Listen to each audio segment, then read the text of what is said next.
Breastfeeding boundaries have been an essential part of our breastfeeding journey, and I'm going to share with you what that looks like in our home and for me with my nurslings. Breastfeeding relationship is an incredible tool to teach your child consent, boundaries, bodily autonomy, and empathy.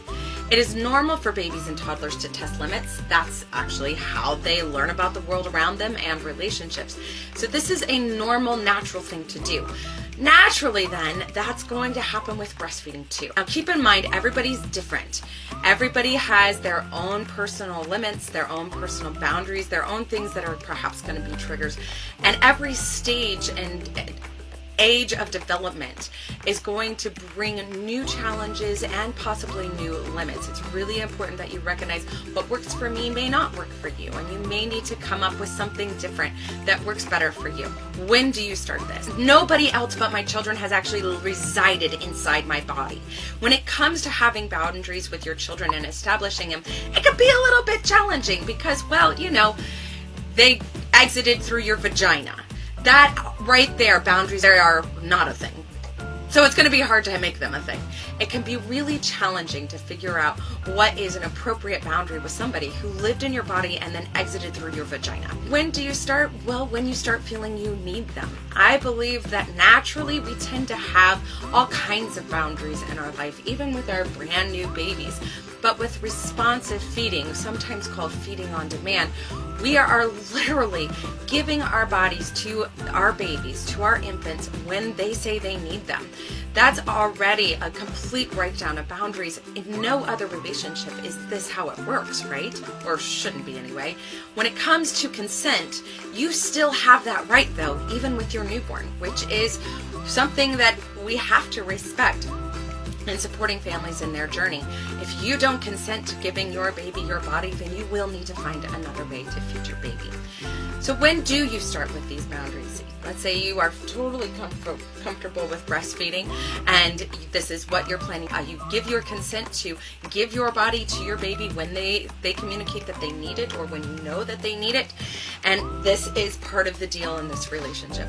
But from day one, boundaries are going to begin to emerge. Maybe it is that your boundaries are that you're only going to feed your baby laying down, or perhaps you are going to always feed topless initially, and therefore you prefer to feed alone.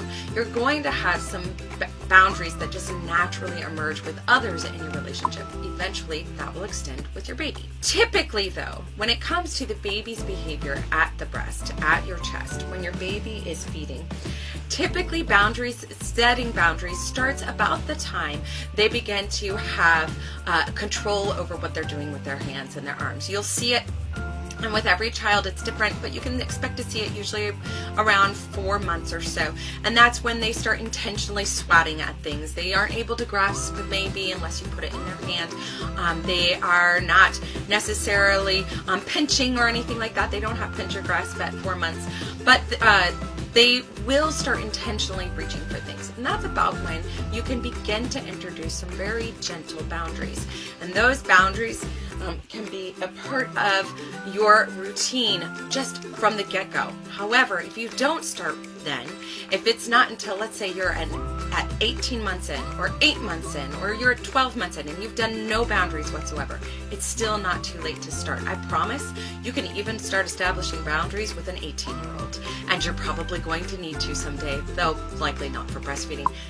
They do typically wean before then. But you can begin setting boundaries at any age or stage. I do find for me personally, the earlier I begin to establish boundaries, or the earlier I interrupt a behavior that is not going to work for me, that is crossing a boundary for me, the earlier I begin to stop that behavior and to set and hold those boundaries, respecting my personal limits, the easier it is. It gets more difficult if you go a while tolerating behavior that you don't like, that you don't want, that is crossing a boundary for you. It is harder to start establishing boundaries once you have already allowed certain behavior go on for a while. But that doesn't mean it's too late. It is still very possible. So one of the things I do, because I can't stand twiddling. Twiddling is like fingernails on a chalkboard but my skin, and it's absolutely completely miserable for me. I can't handle it. So one of the things I do when my babies start trying to do that, when they start, their hand starts moving over to that other side, she even knows, like her hand stays on this side of my body. This is where she's nursing. This is where her hand stays.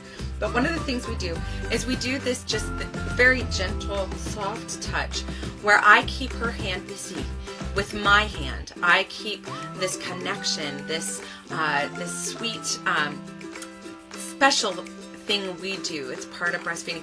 This actually will extend with my children. It's not uncommon when we read books that one of my children will find my hand and will start just gently stroking my hand, and I'll gently stroke theirs.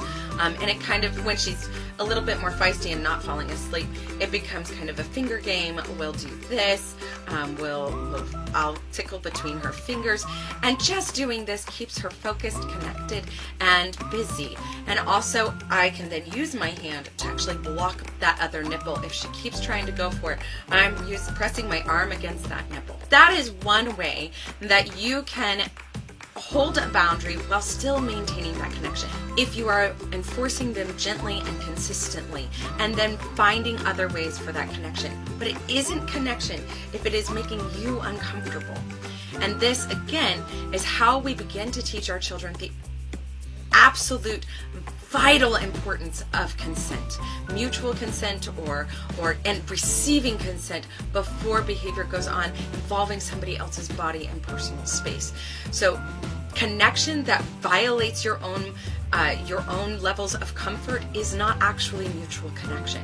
That is going to be eventually disconnecting for you. So identify what it is. So how do we get started? So identify what your limits are.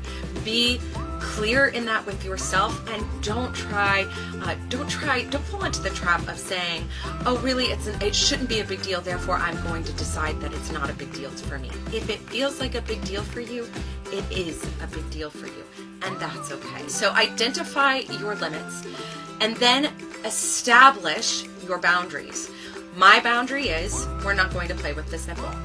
My limit is, I am okay with having my chest stroked and touched. I am okay with my baby kneading gently, kneading my breast. I am okay with that type of touch. That doesn't bother me at all.